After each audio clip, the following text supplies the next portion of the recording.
Do you smell what the Rock is cooking? I'll tell you what he's cooking. A warm bottle of urine.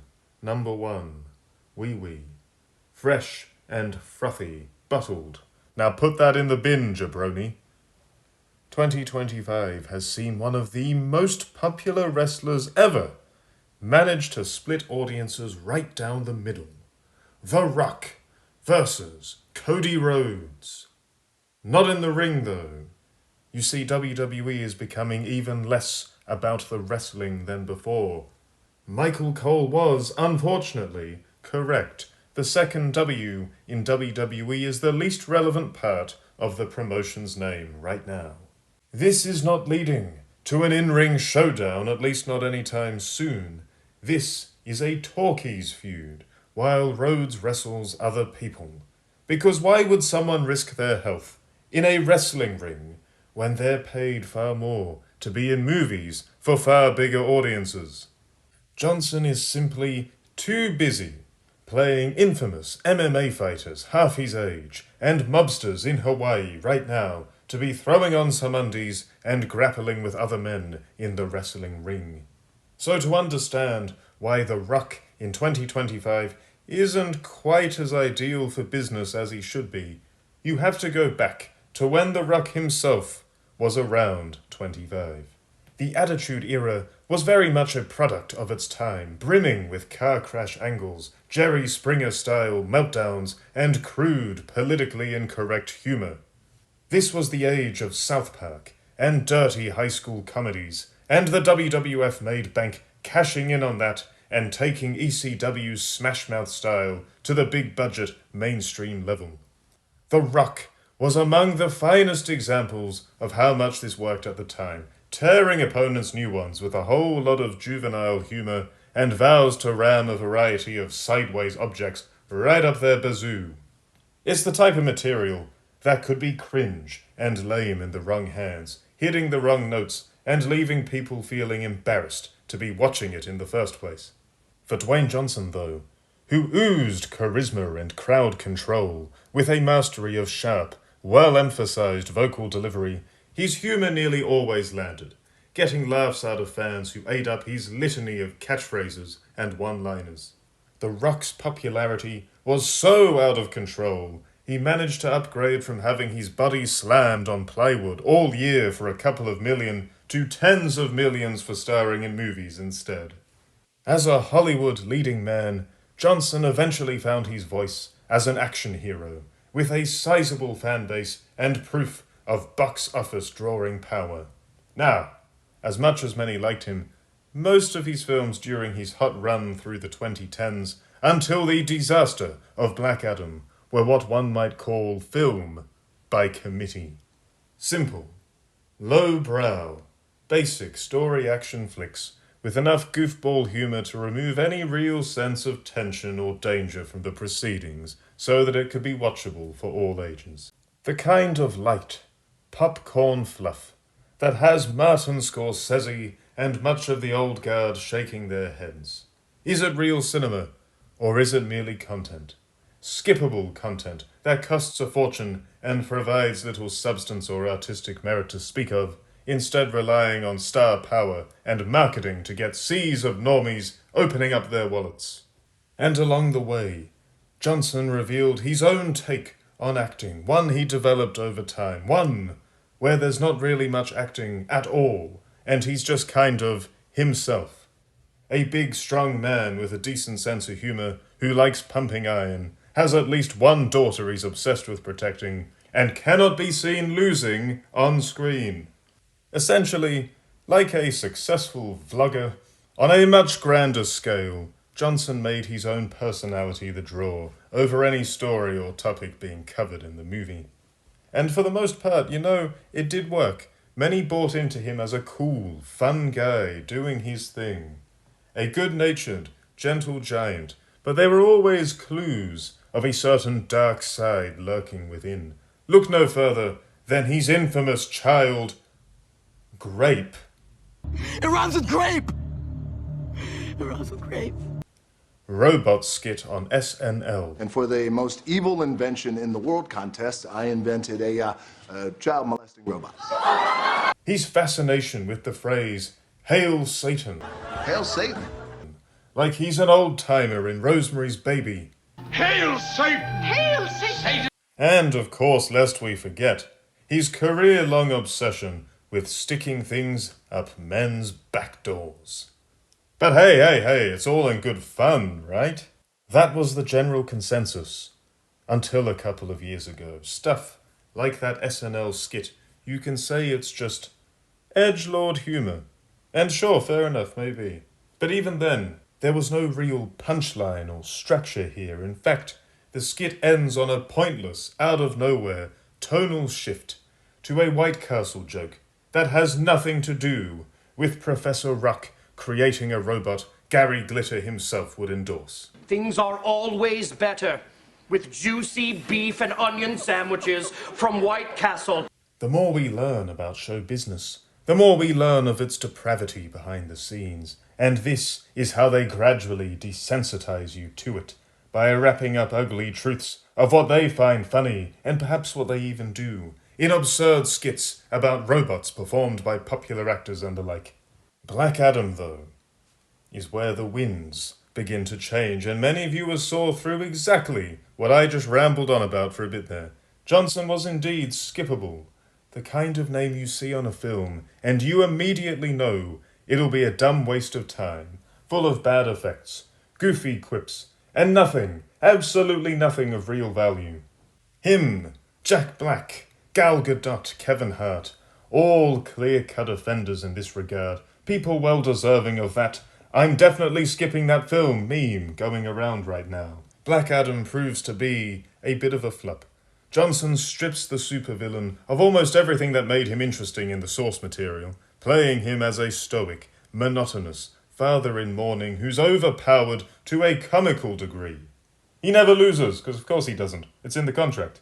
What he does do, he turns himself in for a bit, and then Pierce Brosnan begs him to come and help save the day. So he breaks himself out and he comes along and he gets the job done, beating up a villain with a frankly very similar aesthetic to Johnson and Hollywood in general's alleged deity of choice. With embarrassing info of his egotistical behavior on film sets making the rounds, he goes back to a place where he can remind producers of just how popular he really is, WWE. The thing is, his humor and style is very much a product of its time, and the audience laughter that followed him in his prime is now a bad case of that was then, this is now. Not always.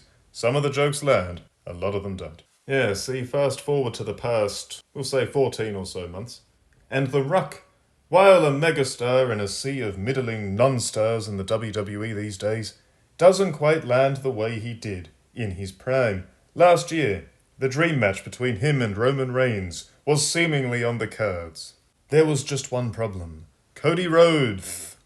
Not a star to the level of The Rock, Rhodes still had a passionate fan following who were chuffed to see him win last year's Royal Rumble, angling for a WrestleMania rematch with Roman Reigns where hopefully for his fans he'd finally win the world title. And then Rhodes just comes on out to the ring and just hands his Mania spot to The Rock. They hug. There's a lot of physical affection between these two in general. Keep that in mind for later. Rhodes looks crestfallen, heartbroken, soul destroyed. Like someone just told him he actually didn't end racism like he thought he had a few years ago as he leaves the ring. So according to Brian Gewirtz, the mastermind behind a lot of The Rock and Kurt Angle's WWE promo material back in the day, this was meant to be a big exciting moment when the full-time star sold his well-earned Mania slot in kayfabe to The Rock because reasons. And Rhodes would be supportive of Big Dwayne taking his place. Now that didn't happen. It turns out Cody Rhodes does indeed have a pair of balls. He went into business for himself, and despite Rock and Reigns getting a hugely positive reaction from the crowd that night, the dreaded internet wrestling populace was fuming. "Die, Rocky, die" was about to come back as a chant, with huge backlash for a 50-something movie star swooping in and blowing up the expected road to WrestleMania, storylines, and the Royal Rumble be damned. The backlash was so severe that the rumoured plan for Rock to beat Reigns and vacate the title was put on ice, and Rhodes was reinserted into the title picture. That's right, by most accounts, Rock was going to pull a Vern Gagne and beat a dominant champ and then pull an old man excuse the next night to vacate the gold without having to put anyone over. Shameful. Utterly shameful. Pure selfishness. In fairness, though, Johnson handled the fan backlash like a pro, turning heel and fully updating his persona to suit his status and his wealth. As the final boss, Rock still cracked some jokes, he still had a bit of fun, but his new connection with fans stemmed from the meaner edge he'd brought to his gimmick, now portraying a psychopathic authority figure, driven mad by Rhodes rescinding his main event spot from him. And by this point, The Rock working for TKO and being high up on the board was pretty common knowledge, so this authority gimmick, it made sense. It suited him, kind of. It was all very entertaining stuff, and it did massive numbers for the WWE as WrestleMania 40 blew in. Rock picks up a pinfall win on Rhodes on night 1 in a tag bout. He's over like Rover, and the next night, Rhodes beats Roman Reigns for the WWE Championship. The Rock.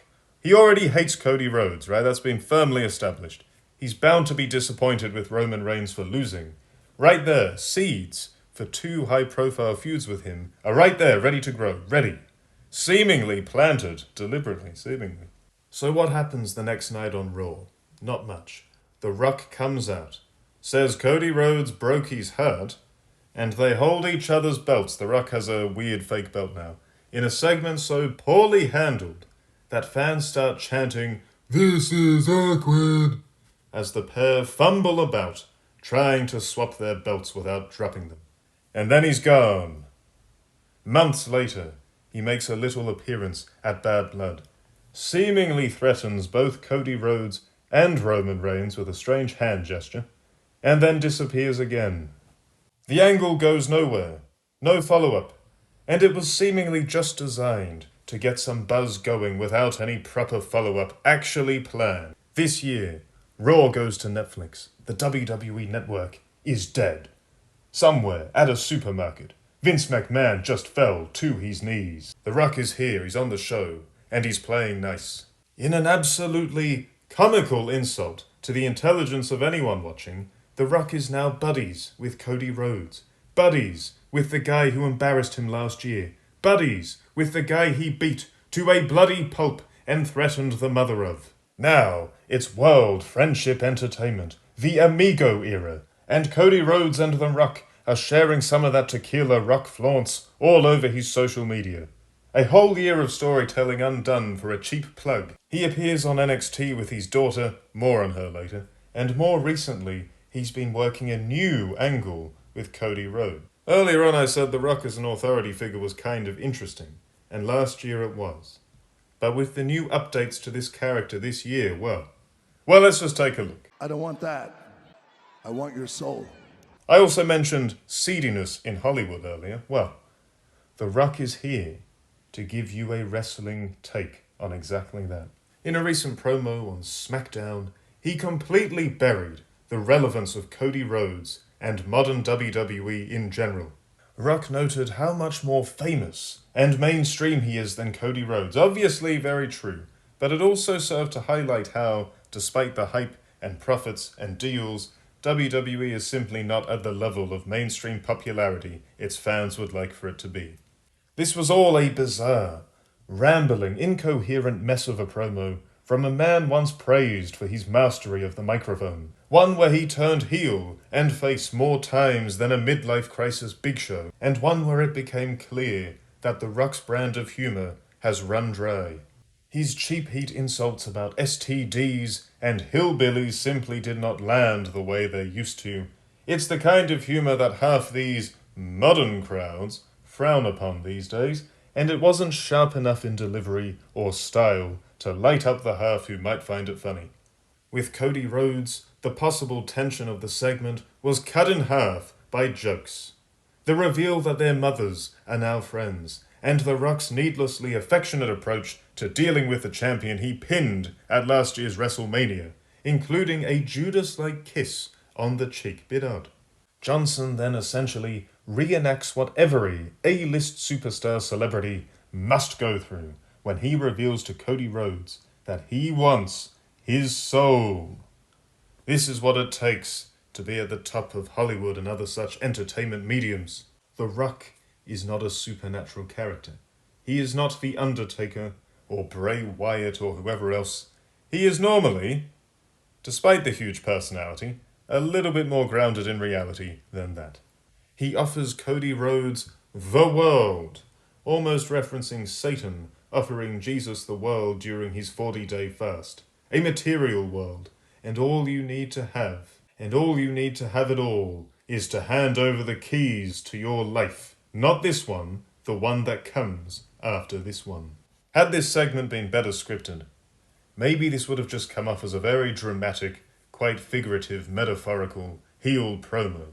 Instead, Rock was a creep, a Diddy-style fame baron, hungering for the destruction of another spirit in front of him. It simply did not fit the tone of the show, or either character involved. So why was it there? The Rock, as a Mr. McMahon character, is an odd fit. For years, he was a fun, cool character who turned his back on being a corporate champ all the way back in 1999 during his original run in the promotion. Rhodes, meanwhile, does not fit as an Austin-style, rebellious character at all. Rhodes is in fact the closest thing to a babyface version of the corporate champion character that wrestling has ever seen.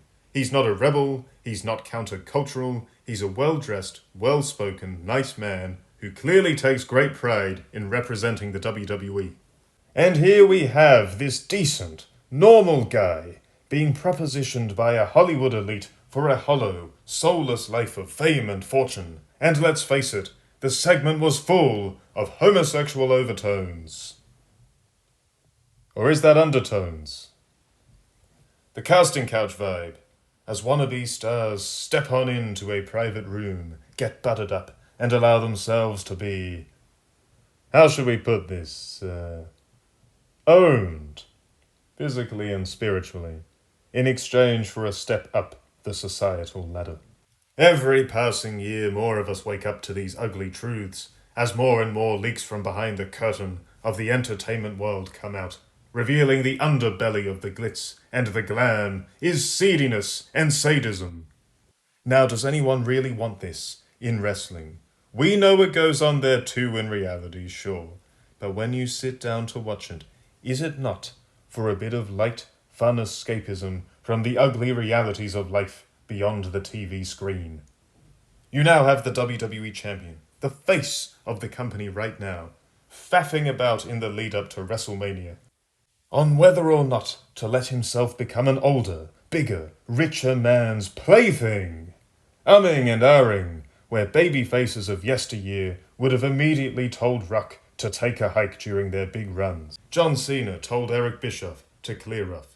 Stone Cold Steve Austin gave Vince McMahon the stunner. Hulk Hogan was above these kinds of angles entirely during his big cartoon era run. In this desperate need for an inactive Rock to be the star of the show somehow, WWE wound up essentially castrating their top babyface right now. Fans are wondering if he stays face.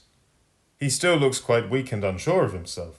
If he turns heel, it's a premature heel run, while most casual fans are still happy to support him week to week for reasons I still don't understand. Heading into Elimination Chamber, it was essentially a lose-lose for the Cody Rhodes character. And having an inactive wrestler front the show, moving heaven and earth within the industry for his whims and his promos, is incredibly counterproductive. There will seemingly be very little comeuppance in the ring here right now. No traditional payoff, essentially. Even Vince McMahon settled his most famous beefs in the ring, letting guys like Steve Austin, Shawn Michaels, and an old Hulk Hogan well past his cartoon era prime defeat him in matches. And on top of all that, despite being an old pro by trade, The Rock has wiped his ass with kayfabe more than once now, freely admitting to simply playing the final boss in post-show conferences and on Twitter. Look, we all know it's a work. We all know he and everyone else are just playing characters. But half the fun, traditionally, is the smoke and mirrors. Traditionally, the thrill of wrestling was in every talent doing their utmost to convince fans it was real. Those times are long gone, sure.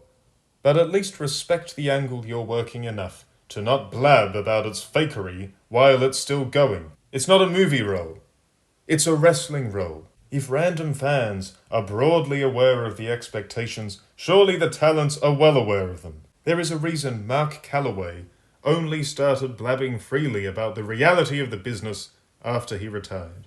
The Rock is not interested in losing. We know that from what's alleged about his film contracts. That he's about as into losing or looking weak for even a split second as his old pal Pat Patterson was interested in women. We also know from last year's WrestleMania that his body would prefer not to get in the ring again. Look, age is no laughing matter, it claims us all, and as jacked and as charismatic as the final boss was heading into WrestleMania 40, it was clear his movement was compromised and stiff. Nothing to be ashamed of.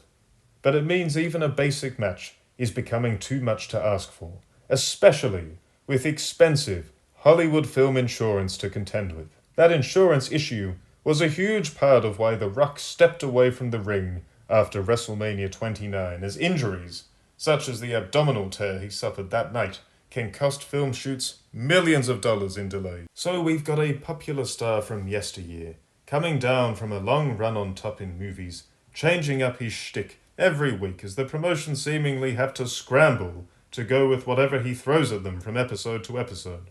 Nice guy Rock on Raw, Good Times Dwayne on NXT, Satan Rock on SmackDown. And NXT has served as a showcase, I guess you could call it, for some time now of Ava, Johnson's daughter from his first marriage. What exactly is Ava good at, you might ask yourself, or me? I'll tell you what she's good at. Having a famous father. It's a hell of a thing. A lottery decided before birth, not quite a talent, but a huge bonus in life. And some will point out that The Rock himself had a father and a grandfather in the business among other relatives. Sure, very true. And obviously that was of great help to him after his knee-destroying time in the CFL didn't pan out. That being said, it was clear from early on he had immense talent and potential. He was big, he's strong, he's athletic. He had a good work ethic. He was working on his character week to week. And he paid his dues working as Flex Cavano in Memphis for peanuts compared to what he'd make eventually. On the main roster, as Rocky Maivia, he was a flop, and time and again rejected by fans, left de-pushed in undercard purgatory, where he was allowed to find his real voice and style, growing into The Rock and becoming a massive hit with fans after all. Ava, none of what I just said there applies. There doesn't seem to be a journey here. There seems to be a failure to grasp the basics of the ring and a newer, lighter gig to keep her on the payroll anyway, because TKO has ruled it so. There's Nia Jax, cousin, close friend of the family, a butch machine during her first run, who destroyed Becky Lynch's face with a punch that was either intentional or a testament to someone who doesn't belong in a wrestling ring. You be the judge.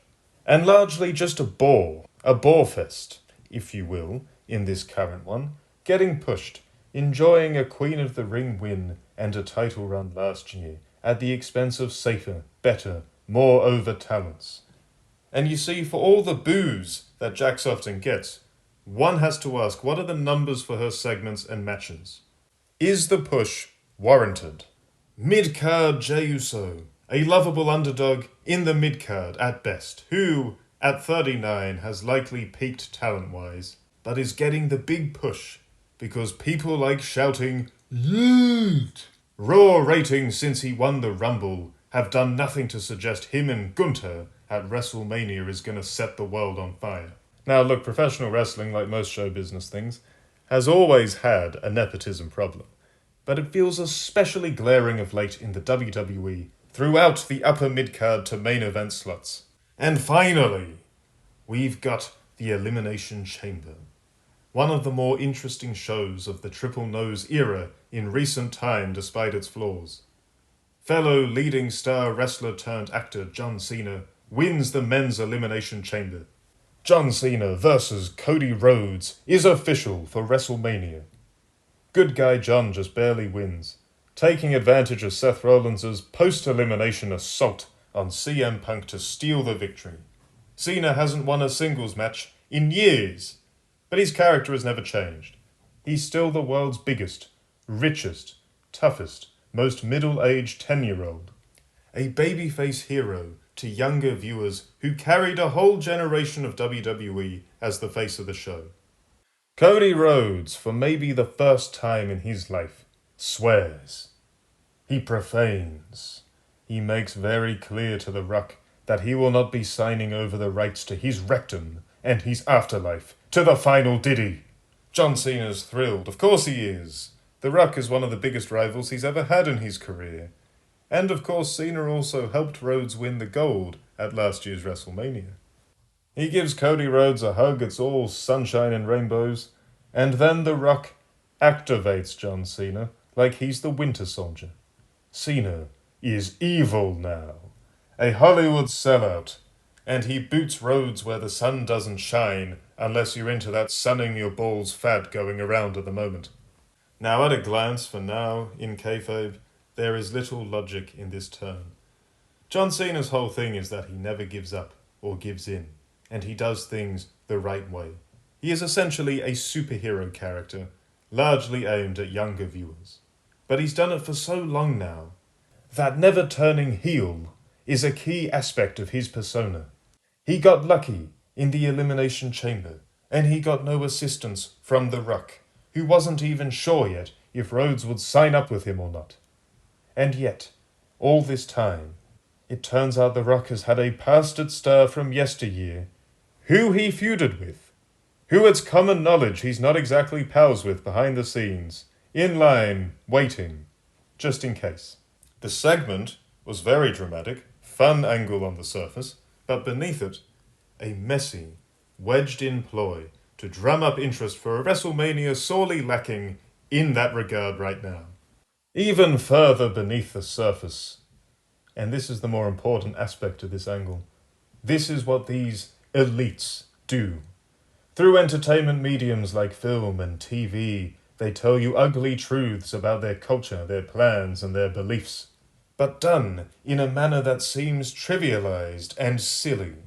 Truth through entertainment, reality spoken in jest. This whole soul angle is just that. A goofy peek behind the curtain of what the rich and the famous must go through to reach their high status. Cody Rhodes refuses, and he is immediately attacked, embarrassed, and replaced, with the machine having a plan B to take down their misbehaving star immediately. For John Cena, it represents his own soul bidding him farewell, as we've seen him move up the show business ladder in recent years. The man's been knocking out humiliation rituals here, there, and everywhere, embarrassing himself with awkward nudist spots at the Oscars, creeping out on stage in the buff so everyone can have a good point-and-laugh session at him, going out in drag repeatedly as a desperate bum in Ricky Stenicki, embarrassing and emasculating himself for those sweet dollar bills, bending over for China and handing out a public apology because he once dared to call Taiwan a country. Disgraceful! All hallmarks of a puppet for the powers that be. A court jester in the courtroom of the corporate kings of the modern world. This is probably the first time since the corporate ministry, one of the worst angles of the Attitude Era, by the way. I might do a video of that sometime as well. This is the first time since that the WWE has really embraced this Illuminati-style storytelling of demonic sickness at the top of the professional ladder. And just like then, a lot of people are left scratching their heads, barely entertained by the ritualistic poison they're getting duped into watching.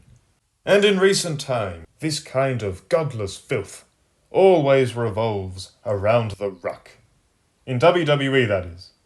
To blame him for it beyond that would be a bit much. That would be a bit ridiculous. even by the standards of a video like this. Within wrestling, within WWE though, he does seem to be the epicenter of this type of thing.